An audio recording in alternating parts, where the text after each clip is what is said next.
கர்த்தருக்கு ஸ்தோத்திரம்.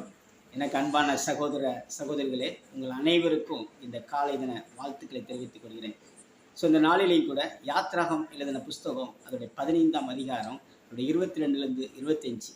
ஸோ தேவன் எகிப்து தேசத்திலிருந்து தன்னுடைய இஸ்ரவேல் ஜனங்களை அவர் அடிமைத்தனத்திலிருந்து விடுவித்து அவர் கொண்டு வந்து கொண்டு இருக்கிறார்.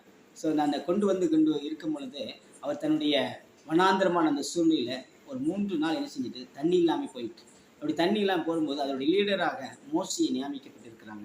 ஸோ மோசே அதோட தலைவராக இருக்கும் பொழுது அப்பொழுது அவங்கள்ட்ட வந்து முறையிடுகிறாங்க மக்கள், எங்களுக்கு ஏன் இன்னும் தண்ணி இல்லாமல் இருக்குது அப்படின்னு சொல்லி ஒரு இடத்துல பார்க்குறாங்க. அந்த இடத்தின் பேர் வந்து மாறா.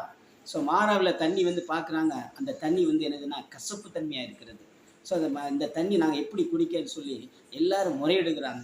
என் அன்பு சகோதர சகோதரிகளே, நம்முடைய வாழ்க்கையிலையும் இந்த நாட்களில் நம்முடைய வாழ்க்கையில் அநேக கசப்பு தன்மைகளாக காணப்படுது அல்லவா?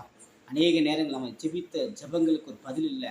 அநேக நேரங்களில் நம்முடைய வாழ்க்கையில் எப்பொழுது கட்டப்படும், எப்பொழுது என்னுடைய திருமண காரியங்கள் நடைபெறும், எப்பொழுது என்னுடைய தொழில் கட்டப்படும், எப்பொழுது என்னுடைய சபை கட்டப்படும், எப்பொழுது என்னுடைய வியாபாரங்கள் கட்டப்படும் சொல்லி அநேக அங்கலாய்ப்போடு ஆண்டவரை நோக்கி நீ எப்பொழுதும் நீங்கள் யோசித்து கொண்டிருக்கீங்களா?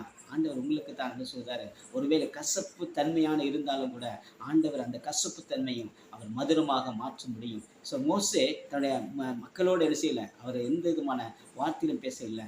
தேவனிடத்தில் போய் அவர் சொல்லுகிறார். நம்முடைய வாழ்க்கையிலையும் நாம் யார்கிட்ட போய் சொல்லணும், மனிதனிடத்தில் போய் தேடக்கூடாது. நம்ம தேவனிடத்தில் கேட்கும் பொழுது தேவன் அது சொல்லுதார், நீங்கள் மரத்தை வெட்டி தண்ணியில் போடு அப்படிங்கிறாரு. போட்ட உடனே அங்கே என்ன செய்யுதுன்னா அந்த கசப்பு தன்மை அது மதுரமாக மாறுகிறது.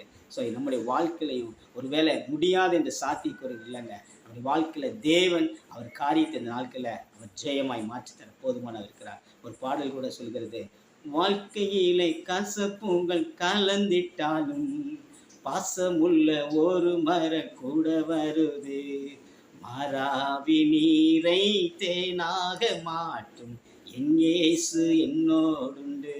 ஆமாங்க, நம்ம தேவன் நம்மோடு கூட இருக்கிறார். நமக்காக அவர் யுத்தங்களை செய்ய போதுமானவர் இருக்கிறார். God bless you. Thank you.